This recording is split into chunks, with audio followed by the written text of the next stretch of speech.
Ce n'est pas un hasard. Il s'agit bien du plan de temple d'Amon-Ré à Luxor, répliqué avec fidélité au Louvre et dans les jardins des Tuileries en plein cœur de Paris. Pourquoi la civilisation égyptienne a-t-elle disparu? Ils n'ont pas disparu, mais une partie migrera en Inde dans un climat plus doux. Ceux qui sont restés sur place ont préservé le secret de leur savoir, mais leur pacifisme leur a été fatal. Ils n'avaient pas développé d'armée puissante. Tous ceux qui visitaient l'Égypte repartaient éblouis par le pays des Lumières. Au fil des siècles, le savoir d'Imhotep et des Égyptiens s'échappera et se propagera à travers le monde entier. Leur savoir ne sera pas perdu. Il sera partagé, parfois pris de force par les Perses, les Grecs, les Philistins, les Romains, le monde entier. Il sera transmis de génération en génération. Pendant presque 3000 ans, Imhotep a été vénéré comme un dieu. Des pèlerins venaient chaque année de tous les coins du monde jusqu'en l'an 350, date à laquelle Constantin décida de convertir tout l'Empire au christianisme. À partir de cette époque, les temples dédiés à Imhotep le prophète seront détruits et les prêtres massacrés. Les croyances païennes et égyptiennes ancestrales seront toutes effacées. Imhotep sera remplacé par Jésus-Christ et il tombera dans l'oubli. Le traité d'Imhotep sera remplacé par le serment d'Hippocrate. Les Afro-Égyptiens étaient vus comme des dieux pour les peuples qui les rencontraient.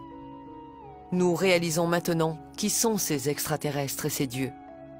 C'étaient les premiers scientifiques de l'humanité, les pères de la chimie, de la physique, des mathématiques et de la géométrie. Les Égyptiens ont fondé la civilisation moderne. Le Nil était doublement sacré. Il offrait de la nourriture, mais pas seulement. Le Nil leur a donné ce qu'il y a de plus précieux au monde, le temps. Du temps, 4 mois par an pour réfléchir et observer. Du temps pour faire de la science. Qu'est-ce que la science? Quelle est la définition de la science même? La science est expérimentale, vérifiable et visible. Des milliers de livres écrits, proposant chacun une hypothèse pour écarter les Égyptiens et mettre à la place une civilisation extraterrestre, Atlante, astronautes disparus ou des esclaves, c'est de la fiction, de la fantaisie et non pas de la science. Il n'y a aucune preuve pour affirmer l'existence des extraterrestres. Sans jouer avec les mots et avec la sémantique, sans faire de philosophie, le fait de ne pas avoir de preuves scientifiques est déjà une preuve. Depuis des milliers d'années, nous sommes seuls sur la Terre et nous le resterons pour longtemps encore, seuls, face à nous-mêmes. Ces théoriciens de l'ignorance et de l'obscurantisme appartiennent désormais aux poubelles de l'histoire. Les poubelles de l'histoire sont là, pour entreposer ces livres et ces théories. Il ne faut surtout pas les faire disparaître, afin que l'humanité puisse se faire sa propre opinion.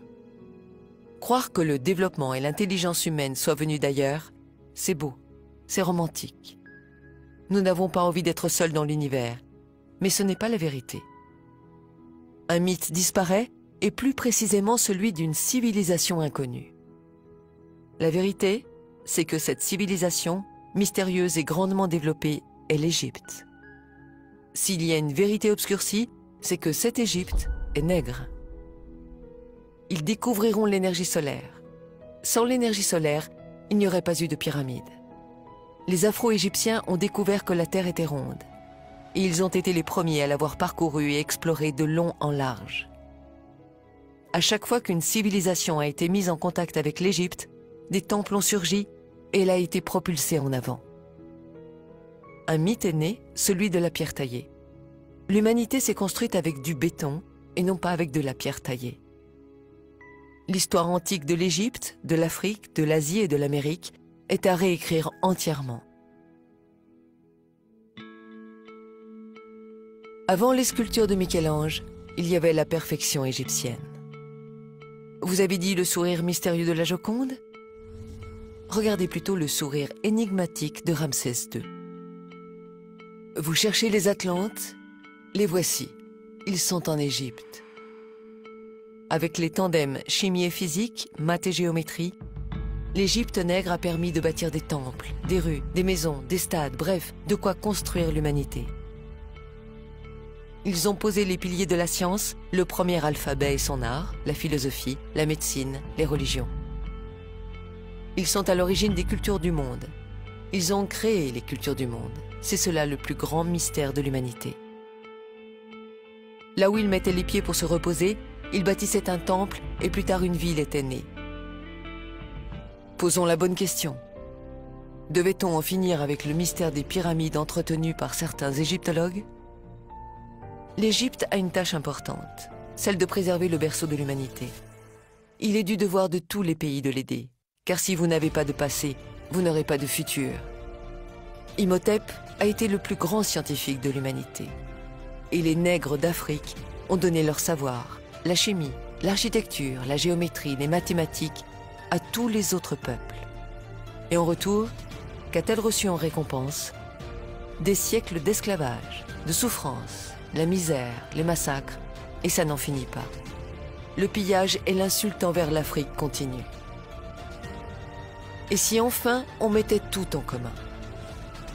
Il est temps que l'humanité grandisse.